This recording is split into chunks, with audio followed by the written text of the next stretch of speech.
4장 5절부터 11절까지 말씀입니다.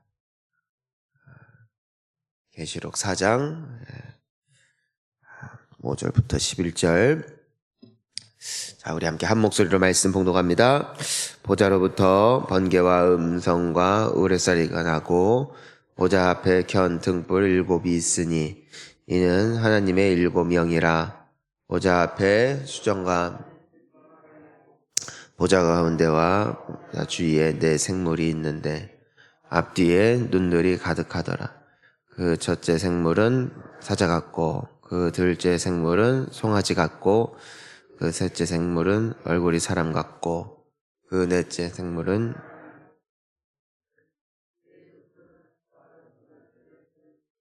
그 안과 주위에는 눈들이 가득하더라.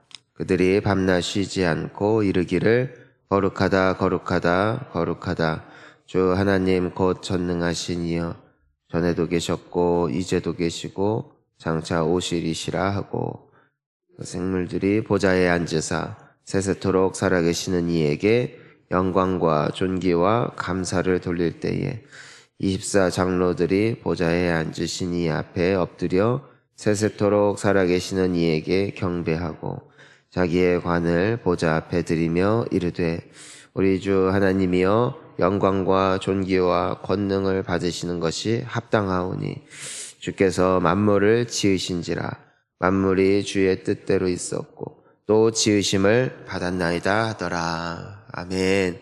할렐루야. 이 요한계시록이 쓰여졌을 때가 이제 언제냐면은 이제는 예수님께서 이 땅에 오신 지 70년, 즉 AD 70년이 됐을 때 로마에 의해서 성전이 무너집니다. 그러니까 원래 성전이 어떤 곳입니까? 하나님을 예배하던 곳. 근데 무너졌다 이거예요. 그러니까 사람들이 이젠 성전에 와서 예배를 드리고 싶어도 예배를 드릴 수가 없다. 찬양 소리도 끊기고 또 사람들의 모임도 더 이상 그 성전에서 이루어질 수 없는, 물론 각 교회에서는 이루어졌겠지만 하지만 성전, 그 하나님을 예배하는 곳, 그 상징이 무너졌다는 것은 그 사람들에게 있어서 적잖이 큰 충격이었습니다. 하지만 그 성전이 무너졌어도 오늘 말씀을 보니 하늘의 예배는 끊어지지 않아요. 자, 오늘 우리가 이 땅에서 하나님을 예배하는데 우리만 예배하는 게 아니라 지금 이 사도 요한이 보았던 광경은 하늘에서도 이 영적 세계에서도 모든 천사와 영적인 존재들이 오직 한 분이신 하나님을 경배하고 찬양하고 높이는 모습을 우리가 볼 수 있습니다. 우리가 죽어서도 하나님만 높일 것이다. 죽어서 천국에 가서도 오직 하나님만 예배할 것이다. 예배라는 것 자체가 무엇이기 때문입니까?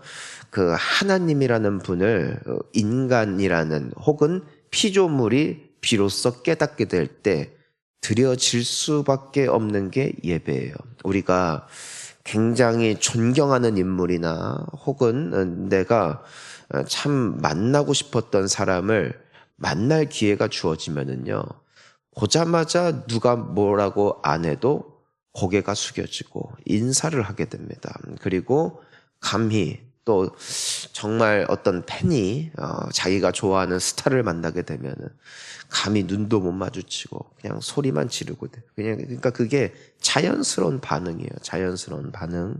그러니까 하나님을 만났을 때 그리고 그 위대하신 주님을 눈앞에 배울 때 피조물은 엎드려 경배하게 된다. 그러니까 우리가 이 땅을 살면서도 하나님을 예배한다는 것은 그분께 마땅히 드려져야 할 우리의 반응, 또 우리가 드려야 할 찬양인 줄을 믿습니다. 자, 우리 함께 오늘 5절 말씀부터 함께 보겠습니다. 보좌로부터 번개와 음성과 우레소리가 나고 보좌 앞에 켠 등불 7이 있으니 이는 하나님의 7 영이라. 자, 하나님의 그 보좌로부터 우레소리가 난다. 그리고 하나님의 7 영이 있어요. 그 등불이 있죠.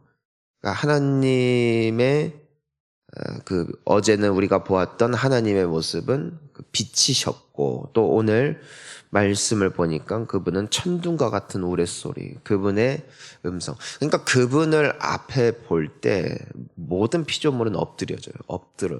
그냥 그 크신 기운과 에너지와 아름다우심과 두려움 앞에, 피조물은 두려움에 떤다고요. 우리가 하나님을 눈앞에 못 봐서 까부는 거지. 어떤 인생이 하나님을 눈앞에 배웠고 떳떳하고 당당할 수 있을까? 우리는 다 그분 앞에 고개를 숙이는 것이죠. 우리가 이 세상을 사는 날 동안에도 하나님을 경외하는 우리가 되어야 할 줄 믿습니다. 하나님은 크신 하나님이세요. 우리가 하나님이라는 이름을 구약시대에는 입에 담지도 못해서 야훼라고 부르는데, 이 야훼도 오늘 우리가 알고 있는 그 야훼, 그것도 정말 이스라엘 백성들이 그렇게 발음했는지는 아무도 몰라요. 그러니까 하나님의 이름 자체를 부를 수조차, 그리고 부르기조차도 참 부담되는 분. 서기관들이 그 성경을 필사를 하다가 이제는 받아 적다가 야훼, 여호와 하나님의 이름이 나오면은 그 자리에서 일어나 목욕 체계를 하고 다시 썼다는 말은 우리에게도 잘 알려져 있죠. 그런 하나님이시라고요. 그분은 또 어떤 분이시냐? 우리 계속해서 6절도 함께 봅시다. 보좌 앞에 수정과 같은 유리 바다가 있고 보좌 가운데와 보좌 주위에 네 생물이 있는데 앞뒤에 눈들이 가득한. 7절도 있습니다. 그 첫째 생물은 사자 같고 둘째 생물은 송아지 같고 그 셋째 생물은 얼굴이 사람 같고 그 넷째 생물은 날아가는 독수리 같은데. 8절 네 생물은 각각 6 날개를 가졌고 그 안과 주위에는 눈들이 가득하더라. 그들이 밤낮 쉬지 않고 이르기를 거룩하다 거룩하다 거룩하다 주 하나님 곧 전능하시니요 전에도 계셨고 이제도 계시고 장차 오실 이시라 하고. 자 보니까 이 신비한 광경을 봅니다. 네 생물을 보는데 뭐라고 되어 있어요? 첫째는 사자, 둘째는 송아지, 셋째는 사람 얼굴 같고, 그러니까 사람 얼굴이 아니라 사람 얼굴 같은 거죠. 또 사자 같은 거고, 또 송아지 같고 독수리 같다. 근데 6 날개를 가졌어요. 그러니까 우리가 그리는 성화에 나오는 천사는 대충 알잖아요. 하얀색 옷 입고 노랑머리, 그리고 예쁜 날개 등에 없고, 그리고 애들이 천사 예쁘다, 천사 좋아한다, 우리가 흔히 알고 있는 천사의 모습. 근데 아닌 것 같아요. 여기서는 이 네 생물, 그러니까 천사들을 각각 대표하는. 그런데 그 날개가 있는데 날개의 안과 주위에 눈이 가득하다. 눈. 그러니까 보고 있는 거예요. 그러니까 하나님께서는 왕이세요. 왕이 일일이 안 뛰거든요. 천사들이 뛰어요. 그러니까 하나님께서 모든 인생들을 감찰하신다 할 때 하나님께서도 하나님의 일을 하시지만 천사들이 하는 일들이 있는 것 같습니다. 그들로 인해 세상에 일어나는 모든 일들이 감지가 되고 감찰이 되죠. 자, 그런데 이들이 끊임없이 날아다니면서 밤낮 쉬지 않고 뭐 한다? 거룩하다, 거룩하다, 거룩하다. 주 하나님 곧 전능하시니며 전에도 계셨고 이제도 계시고 장차 오실 이시라. 이 예배는 영원하다. 끊어지지 않는 찬양 소리, 끊어지지 않는 경배의 소리. 하나님께서는 이미 영광을 받고 계세요. 이것이 천국에서 이루어지고 있는 상황이라는 것이죠. 여러분, 이 생물들은 그러니까 이 천사들 중에서도 그 천사들을 대표하는 모습들입니다. 자, 그런데 참 기괴한 모습 아닙니까? 사람 같기도 하고, 짐승 같기도 하고, 날개가 6개가 달려있는데, 눈이 달려있고. 하지만 그 압도될 만한 그 생물들, 그 천사들이 오직 한 분을 예배합니다. 하나님. 사람은, 그리고 이 영적 세계는 끊임없는 어떤 전쟁이냐. 영광 전쟁, 영광.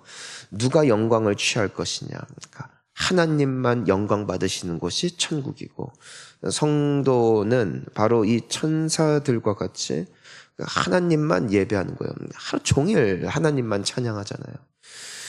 이 하나님을 알게 될수록 우리의 예배는 깊어지고 우리는 주님 앞에 겸손해질 수밖에 없는 것이죠.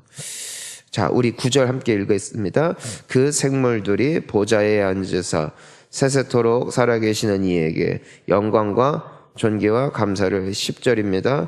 24 장로들이 보좌에 앉으신 이 앞에 엎드려 세세토록 살아계시는 이에게 경배하고 자기의 관을 보좌 앞에 드리며 이르되. 자, 어제도 함께 나눈 것처럼 이 24 장로들은 구원받은 모든 성도들을 그 대표하는 사람들. 그러니까 그냥 24명이 있구나, 그것이 아니라 모든 성도들의 대표라고요. 근데 이 장로들이 뭐 하고 있습니까? 그들도 엎드려 경배하고 자기의 관이 뭐예요? 면류관은 누구에게 주어지는 것이냐? 승리한 사람들, 그리고 완주한 사람들에게 주어지는 그 관이에요. 아이들 운동회 할 때 몇 등 이상, 몇 등 안으로 들어오면은 팔목에 이거 뭐 팔찌 같은 거 껴줘서 나중에 선물 주고 상 주잖아요. 그러니까 천국에 들어가면은 그 각자에게 하나님께서 예비하신 상을 주신다. 그 상은 공짜가 아니라 물론 주님의 은혜로 구원 받았지만 또한 그 믿음을 지켜낸 사람들. 하지만 여러분, 우리가 고백할 수밖에 없는 것이 무엇입니까? 우리가 이제는 한 해가 마무리되고 있어요. 벌써 11월도 끝났어요. 이제 12월 한 달이면은 2024년, 우리에게 어느샌가 익숙해졌던 연도도 또 지나갑니다. 새해가 밝고 또 다 지나가요. 근데 한 해를 돌이켜 보니까 우리가 내가 믿음 지켰다, 내가 의지가 좋았다, 내가 그래도 판단력이 좋았다. 아마 하나님을 믿은 이후로 그렇게 자만할 사람은 아마 없을 겁니다. 우리가 여기까지 온 거 100% 주님의 은혜이고요. 앞으로도 주의 은혜가 우리를 붙잡아 주실 줄 믿는 것이죠. 결국에는 면류관을 내가 완주했다고 하나님이 칭찬하며 주셨지만 완주할 수 있게끔 내게 힘 주신 분이 하나님이심을 고백하는 것이죠. 옆에서 도와주시는 것이죠. 옆에서 힘 주시는 것이죠. 때로는 내가 뛰다가 포기하고 싶고, 또 내가 때로는 포기해서 주저앉았을 때 나를 그냥 바라보시는 것이 아니라 나를 붙잡아 주시고 힘 주셔서 끝까지 완주할 수 있도록 도와주셨다는 것이죠. 그러니까 천국 가면은요, 그걸 다 깨닫는 거예요. 우리의 인생을 돌아보게 되는 것이죠. 그런데 내가 의식하지 못하던 순간에도 주님은 늘 내 곁에 계셨더라는 것입니다. 여러분, 우리가요, 하나님을 의식 못할 뿐이지 하나님은 쉬지 않고 우리에게 은혜를 베푸시고 우리를 불꽃 같은 눈동자로 지켜보고 계시는 분. 그것이 감시한다는 의미가 아니라 우리를 향한 관심과 사랑을 결코 끊지 않는다고요. 우리는 의식이 있는 동안에, 내 눈 안에 있는 동안에만 내 자식들을 케어할 수 있지, 결국 독립하면은 그 아이들도 다 자기의 인생을 살아내야 되는 것 아니겠습니까? 하지만 하나님은 끝까지 우리와 함께 하시는 줄 믿습니다. 자, 그러니까 이 성도의 대표격 되는 이 사람들이 하나님을 경배하는 거예요. 아니, 경배할 수밖에 없는 거예요. 너무 감사하니까. 그러면서 자기의 그러니까 자기가 받았거든, 하나님 앞에. 평생 믿음을 지킨 상징이거든요. 그걸 누구 앞에 드리는? 보좌 앞에 드린다.